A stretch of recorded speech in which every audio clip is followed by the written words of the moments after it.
Good morning. I just thought we'd have a quick look this morning at the latest version of FSRealistic. So this is first person mode in FSRealistic. We're at Wycombe Air Park in the UK, so this is some very reasonably priced custom scenery that you can get in the marketplace. So let's go for a wander around. It's pretty cool, isn't it? So you can see we can wander around. We can actually run as well if we want to get a bit of a hurry on. So we go and edge past this bench here, and obviously this is where we could come and sit and have a bacon sandwich and watch the aeroplanes coming in at Wycombe. There's the control tower. So let's go back, and it's a bit fiddly to steer, but it's not too bad. So if we go around this corner and round here, we should find there's not too much traffic about this morning. Seems to be quite busy though. So we're going to wander over to our aeroplane, which is parked over here on the ground.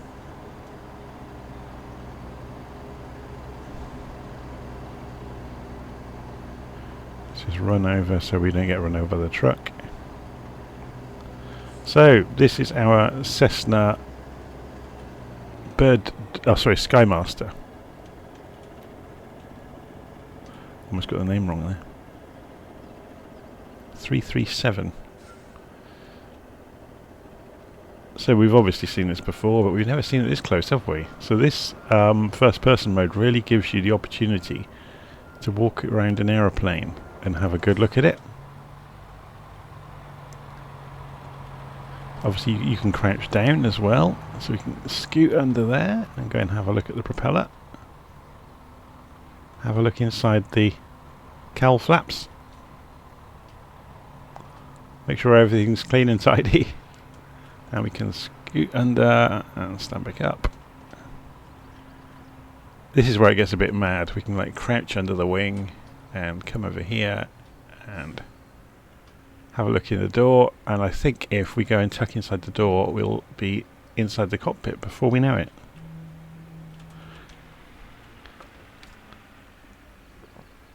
So there you go. It's pretty cool, isn't it, that you can wander around. So if we go back outside and reset this, if I go and jump over to the settings for FSRealistic first person mode, we could show the avatar if we want. So then if we minimize, I think it's a little bit buggy in if this works or not, so I think we would need to come back in here. There we go. So if I minimize FSRealistic, we can now wander around. So if you are some sort of, content creator, you can play around with this.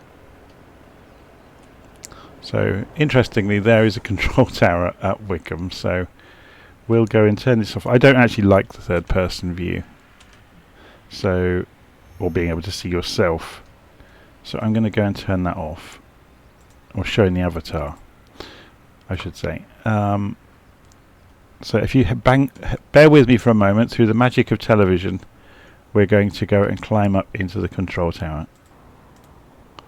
Okay, so through the magic of a little bit of editing there, we're now up in the control tower. So yeah, I didn't know if you realised this, but whenever I've flown from Wycombe Air Park in the past, up in the control tower up here, you can actually get inside the control tower and have a wander around.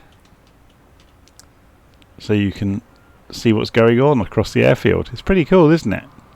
It's a bit gloomy and grey this morning, so it's not the best conditions to be looking around. Yeah, so there you go. So this is what the new version of FSRealistic brings to the party. So are the stairs there? Can we actually go down them? Ah, there's no actual door down here.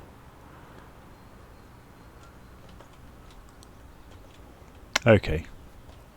I guess we could pretend to sit here, couldn't we?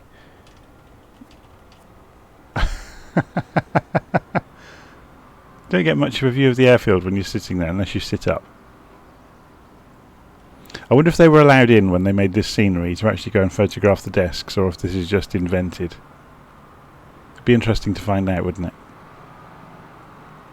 Anyway, I'm going to leave it there. So this is the new version of FSRealistic, which has this first person view where you can wander around using the WASD keys, and you can use the mouse wheel to change your height. It's a little bit buggy, but it kind of works and it's good fun. So if you wanted to do like a video looking around an aeroplane on the ground, I mean, it's great fun, for example, looking around underneath the big jet. So let's go and do that just for a bit of fun. Again, through the magic of TV, I'm going to pause the recording, and when you come back, we'll be underneath the big jet. Okay, so through the magic of a little bit of editing there, we are now underneath a 747, and we can go and have a wander around and have a look at it. So it's huge. I think it's the first takeaway, but it really gives you the opportunity to appreciate the level of modelling that has been done on some of these aeroplanes. Just looking at all the cylinders and the hydraulics on the undercarriage. Let's go out from underneath before we bash our head.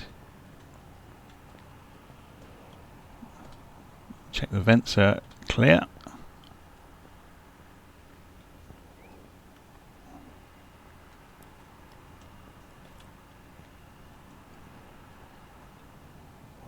It's absolute madness, isn't it? It really is. Have a look up in the undercarriage wells. Make sure there's no leaks anywhere. It's very cool, isn't it?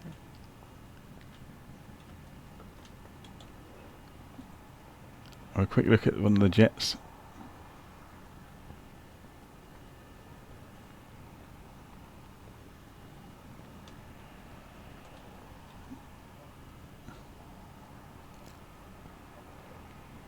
I think this is awesome, just being able to do this at all. And it really lets you appreciate the level of modelling in this simulation.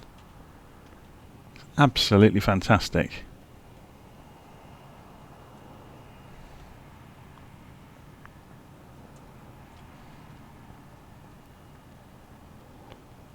Just for a bit of fun, I'm going to pause it again. I'm going to try and go and get the stairs set up on the aircraft, so then you can see us walk up and into the aircraft. Okay, so I'll just pause again. Bear with me. Okay, so we are back. We're using the A310, the Airbus A310 now. We've just gone and walked in through the galley, and so I've got no stairs there because I'm having a few troubles with the simulator this morning getting air traffic control to send out the stairs for me, or a jetway, so we're kind of ignoring that, and we're going to have a look around anyway. So this is the new Airbus A310 that comes with Flight Simulator with Sim Update 11 for free.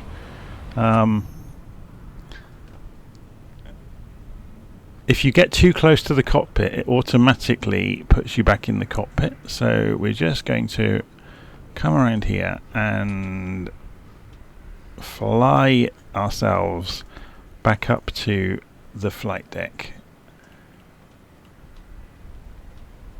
and we'll go and scoot past the curtain here and go for a wander around the aeroplane. So you can see the level of rendering in here is absolutely ridiculous. A310's huge, isn't it? So that's 3, 4, 5, 6, 7 seats wide. It's actually wider than that in the middle, isn't it? You got 9 seats wide. But the level of rendering in here is absolutely stunning. This is the updated A310, by the way. If you go into the marketplace in Microsoft Flight Simulator, on a PC, you can download a 4K version of the A310 with all of these updates installed. So you get the high quality version of the interior and the 4K textures on the outside, and it makes a world of difference, doesn't it? I mean, I'm seeing this obviously in 4K on my monitor, and it's been downgraded to 1080p for YouTube, so I'm seeing it 4 times the resolution you are, and it's absolutely pin sharp. We'll see if we get too close to the cockpit, then we jump and we're in the cockpit, which isn't too much of a problem. So we can jump around and wander around the aircraft outside as well in exactly the same way we were just doing. So if we just run over here and have a look at the modelling of this, I can't believe this has been given away for free, to be honest. The level of modelling on the A310 is just spectacular. Obviously it was going to be a commercial aircraft, and Microsoft have paid an enormous amount of money to give this away with the simulator. So anyway, this is what FSRealistic does now. And yeah, if you whoops just walk backwards into the middle of the jet engine. So obviously it doesn't do clipping of objects, but that's not such a big problem, is it? But in order to give you kind of an immersive experience of wandering around an aircraft and having a really good look at it, it's very, very cool. It is a bit buggy. I saw earlier the third person view, or sorry, where you see your own person, the avatar in front of yourself, is a bit, I don't know, I don't think they should maybe have included it. But otherwise, I think this is fantastic. Anyway, I'm going to leave it there. So that's the latest build of FSRealistic. It does all the things it did before, you know, around all the shaking and the noises and things like that. But it also adds this first person view to go and wander around your aeroplane. Okay, I'll see you again soon.